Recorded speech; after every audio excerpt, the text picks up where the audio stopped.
ஆன்மீக பரிவர்த்தனை சேனல் நண்பர்களுக்கும் வணக்கம். நம்ம இன்னைக்கு பார்க்க போகிற பதிவு 63 நாயன்மார்களில் பூஜைகளால் ஆண்டவனை வழிபட்டு தாய் சமயத்திற்கு வலியூட்டியவர்கள் இரண்டாவதாக வரக்கூடிய புகழ்துணை நாயனாரை பற்றி தான் நம்ம பார்க்க போகிறோம்.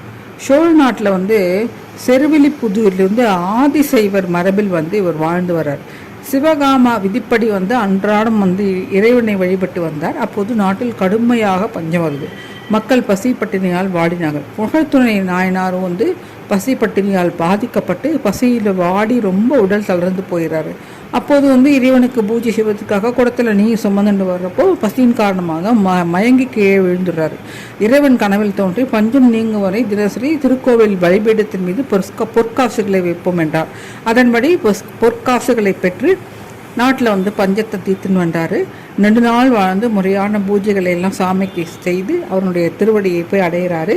இதுதான் இந்த புகழ்துணை நாயனாருடைய ஒரு வரலாறு. மீண்டும் அடுத்த நாயனாருடைய வரலாறு அடுத்த வீடியோவில் பார்க்கலாம். நன்றி, வணக்கம்.